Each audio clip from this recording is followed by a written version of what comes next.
వేల మందిని ప్రొఫెషనల్స్ గా మార్చిన ఇనోమాటిక్స్ తో మీరు కూడా మీ డ్రీమ్ కెరియర్ ని ఇప్పుడే స్టార్ట్ చేయండి. అంటే ఇప్పుడు పెద్ద సినిమాలో ఒకే వ్యక్తి అంటాడు కదా డైలాగు, స్పోర్ట్ మారుతుంది కానీ నేమ్ మారట్లేదు అని చెప్పి. ఏ ఆటకి వెళ్ళినా పెద్ద ఫేవరెట్ సార్ అంటూ ఉన్నారు. అవును. మీరు ఎప్పుడన్నా హీరో అంటే మనకి కామన్ పీపుల్ కి కనెక్ట్ అవ్వాలి. మీరు ఎప్పుడన్నా మీ రియల్ లైఫ్ లో మీరు యంగ్ ఏజ్ లో ఉన్నప్పుడు, కాలేజ్ ఏజ్ లో, టీనేజ్ లో ఉన్నప్పుడు ఎవరైనా అలాంటి ఆటగాడిని చూసారంటే అన్ని ఆటల్లో విజృంభించే ఆటగాడి మీ ఫ్రెండ్స్ లో కానీ ఎవరైనా? అంటే మా కాలేజ్ డేస్లో ఒక ఉండేవాడు సార్, అతను క్రికెట్ ఆడేవాడు, హ్యాండ్బాల్ ఆడేవాడు, అట్లా ఉండేవాడు. పేరు కూడా మర్చిపోయాను ఇప్పుడు. మీరేం ఆడేవారు సార్ అప్పుడు? నేను క్రికెట్ క్రికెట్ అండి, left hand base బాలర్. Okay. So cricket sequence లో పెట్టుంటే బాగుంటుందని ఫీల్ అయ్యారా?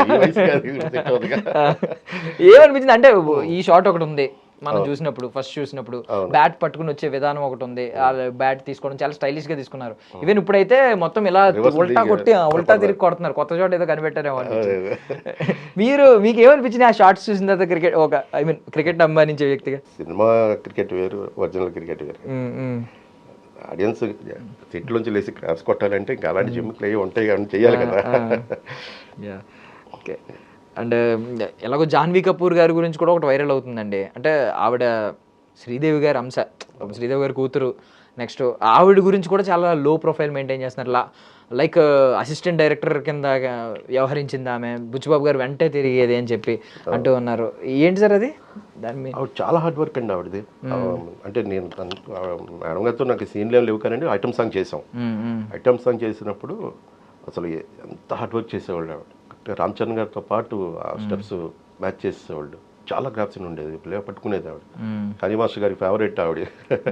ఎందుకంటే ఒక మాస్టర్కి డాన్స్ బాగా వేసేవాళ్ళు అంటే బాగా ఇష్టపడతారు కదా, అట్లాగా దాన్ని మేడం చాలా. ఇప్పుడు ఆ స్పెషల్ సాంగ్ లో మీరు కూడా ఉంటారంట కదా? ఇంపార్టెన్స్ ఉంది. చూద్దాం, ఎడిటింగ్ టేబుల్ మీద ఎన్ని ఉంటాయి ఏం పోతే తెలియదు. మొత్తానికైతే స్క్రీన్ ప్రెజెంటేషన్ బాగానే ఉంటుంది ఉంది నాకు. ఎందుకంటే ఒకవేళ బుచ్చిబాబు గారు ఉంచండి అవి కావాలి కంపల్సరీగా అని అంటారు. అపార్ట్ ఫ్రమ్ పెద్ద ఎలాగో మీరు ఇప్పుడు ఒక మాట అన్నారు కదా, చూద్దాం ఇంకా ఎడిటింగ్ అవ్వాలి, స్క్రీన్ మీద ఎంత ఉంటుంది అనేది, పోర్షన్ అనేది చూడాలి అని. గతంలో మీరు ఏ సినిమాలో అయినా మీరు అనుకున్న కొన్ని సీన్స్ ఏమన్నా ఎడిటింగ్లో పోయి, బికాజ్ అది మన డెసిషన్ కాదు, ఎడిటర్ డైరెక్టర్ గారు కూర్చుని అరే మనకి లెంత్ ఇంతే, నిడివికి ఇంతే ఉండాలి, లేకపోతే కొన్ని సీన్స్ ఎక్కువైపోతాయి, అవన్నీ దృష్టిలో పెట్టుకుంటారు. సీన్స్ ఒకవేళ సీన్స్ వేస్ట్ సీన్స్ అయితే తీయరు, చిత్రీకరించరు, కాబట్టి అవి ఏదో అవుతాయి. బట్ అలాగే ఏమన్నా మిస్ అయిన సీన్స్ ఏమైనా ఉన్నాయా సార్? అరే ఇది సీన్ పడి ఉంటే బాగుండేదని. అంటే స్వాగ్ అనే సినిమా చేశాను, స్వాగ్ శ్రీ విష్ణు గారిది. అందులో మంచి క్యారెక్టర్ అది. అది శ్రీ విష్ణు గారికి కౌంటర్ ఇచ్చే మంచి సీన్స్. ఓకే. మొత్తం ఎడిటింగ్ లో పోయినాయి, మొత్తం ట్రాక్ పోయింది. అట్లాగా ఏంటంటే అంటే ఇప్పుడు స్వాగనిక వంశం అని చెప్తారు, ఆయనకి ఆపోజిట్ లో పెద్ద ఆయన ఉంటాడు కదా, రిటైర్డ్ అవుతాడు ఎస్ఐ. అర్థమైంది. అందులో ఆ ఎపిసోడ్ లో నేను అతను కౌంటర్ చెప్పేది. Okay okay. మొత్తం అసలు ఆ ఎపిసోడ్ తీసేశారు. అట్లాగా చాలా పోతా ఉంటాయి, చాలా సినిమాలు మిస్ పోతా ఉంటాయి ఎడిటింగ్ టేబుల్ మీద. చేసిందంతా ఉండాలి అనుకోవటం కూడా తప్పే కదా, అంటే ఆ టైమింగ్ అదంతా చూసుకుంటారు, ఆ లెంత్. అండ్ ఇప్పుడు వచ్చే ఆర్టిస్టుల్లో కూడా స్టేబుల్గా ఉండే ఆర్టిస్టులు ఉంటారు. మీరున్నారు, ఎంత స్టేబుల్గా నిలకడగా ఉంటారంటే స్థితప్రజ్ఞత అని భగవద్గీతలో చెప్పినట్టు, మీలాంటి ఆర్టిస్టులు థియేటర్ బ్యాక్గ్రౌండ్ నుంచి చాలా స్ట్రగుల్తో వచ్చి, చాలా సబ్జెక్ట్తో వచ్చి చాలా స్టేబుల్గా ఉంటారు, ఎక్కడ గ్రౌండ్ లెవెల్లోనే ఉంటారు. నాకు తెలిసి ఇప్పుడు మీరు డ్రాగన్, వీటి తర్వాత పెద్ద స్టార్ అయిపోయినా కూడా అలాగే ఉంటారు. రేపొద్దున ఇంటర్వ్యూకి వచ్చిన నేను అది చెప్పగలను. బట్ ఈ బ్యాక్గ్రౌండ్ నుంచి వస్తూ ఉంటారు కదా, మీరు నేర్చుకునే విలువలు ఇప్పుడున్న జనరేషన్, డైరెక్ట్ సెట్స్లోకి వచ్చే జనరేషన్కి మీకు ఉన్న భేదాలు ఏంటి? అంటే అదే సార్, ఇప్పుడు ఏంటంటే కొద్ది కష్టాలు తెలిసిన వాళ్ళు ఏంటంటే ఎప్పుడు మీరు అన్నట్టుగానే అలాగే ఉంటారు. ఏ కష్టం లేకుండా డైరెక్ట్గా వచ్చేవాళ్ళు ఏంటంటే ఇదే ఫైనల్ అని అక్కడ ఫిక్స్ అయిపోతారు.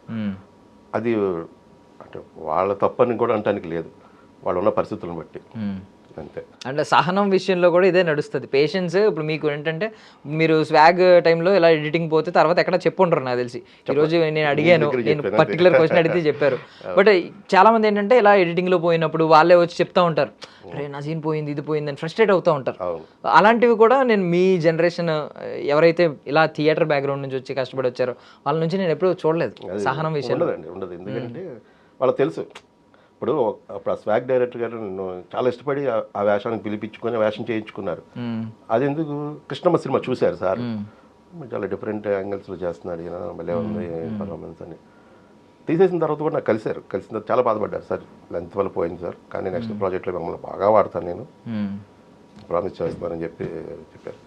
అంటే యాష్ సింగిల్ అని చెప్పి ఒకటి చేస్తున్నారు. అప్పుడు వచ్చారు, ఆ సెట్కి వచ్చారు శ్రీ విష్ణు గారు ఆ సినిమాకి డైరెక్టర్ వచ్చినప్పుడు చెప్పారు అనమాట.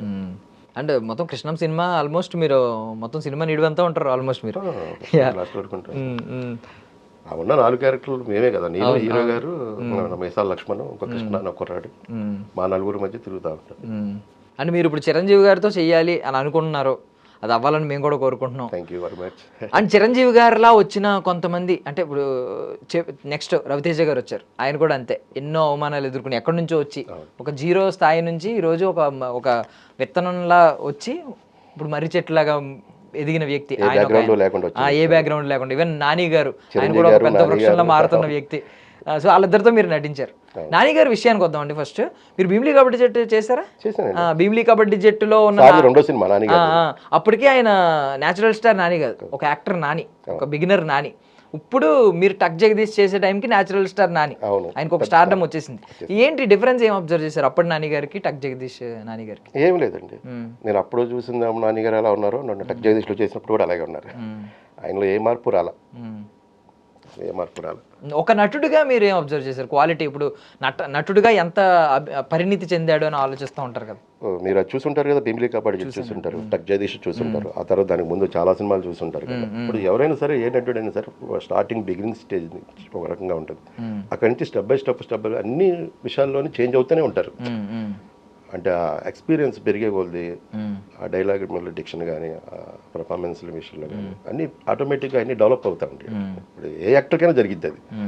స్టార్టింగ్ డేస్లో ఎవరైనా కూడా కొద్దిగా అట్లాగే ఉంటారు కదా, కొన్ని నేర్చుకోవాల్సిన స్థాయిలో ఉంటారు. అది ఫైనల్గా వచ్చేటప్పటికల్లా ఒక 2-3 సంవత్సరాలు అయిపోయిన తర్వాత ఏమవుతుందంటే ఆటోమేటిక్గా వాళ్ళకి అన్నీ అలవాటు అయిపోతాయి. కెమెరా లెన్స్, ఈ లెన్స్లో ఎట్లా యాక్ట్ చేయాలి, అవన్నీ నాని గారిని ఒకసారి ఎప్పుడో ప్రెస్ మీట్లో ఒక వ్యక్తి అడిగితే, అంటే దసరా సినిమా రిజల్ట్ గురించి అడిగితే, దసరాని మీరు పుష్పతో కంపేర్ చేసుకున్నారు, ఆ రేంజ్ సినిమా అనుకున్నారా? నేను అలా చేయను, ఎప్పుడు సినిమా ఇటుక పేర్చుకుంటూ ఉంటాను, మీకు ఏంటి చిన్న ఇటుకే అనుకుంటారో, ఏదో ఒక రోజు పెద్ద గోడ చూస్తారు. ఈ రోజు ఆ గోడ కనిపిస్తుంది మాకు. నెక్స్ట్ ఇప్పుడు కనిపిస్తుంది, చూడండి ఆ క్రేజ్ చూడండి. అసలు ప్యారడైజ్ సినిమాకు ఉన్న క్రేజ్ మీరున్నారంటే ప్యారడైజ్ సినిమాలో ఏమన్నా ఏమనిపించింది అండి? అంత బోల్డ్ అటెంప్ట్ కదా, ఇప్పుడు ఈవెన్ టాటూ కానీ ఎంత బోల్డ్ అటెంప్ట్ చేశారంటే అసలు ఆ జడలు, ఆ లుక్స్, ఈవెన్ ఏమైనా అనిపించిందా? చిన్న గ్లిమ్స్ వచ్చే ఆ పాట వచ్చినప్పుడు మీకు ఏమనిపించింది? ఏదో కొట్టగానే కొడతారేమో అనిపిస్తుంది. అది బాగానే ఉంటుంది అది. ఎందుకంటే మీరు దసరా కూడా చూసారు కదా, దసరాలో కూడా డైరెక్టర్ గారు అసలు మామూలు ఇది కాదు కదా, అసలు ఆ మట్టి కానీ అదంతా చాలా, ఇది కూడా దానికి మించే ఉంది. అంటే షూటింగ్కి వెళ్ళి వచ్చిన వాళ్ళు చెప్తా ఉంటారు నాకు, ఆ బురదల్లో అట్లా ఆ షూటింగ్ విషయంలో మాత్రం నాన్నగారు బాగా హార్డ్ వర్క్ చేస్తున్నట్టే. ఆయన చేస్తారులేండి, ఆయన ఫస్ట్ నుంచి ఆయన కష్టపడే మనిషే కదా.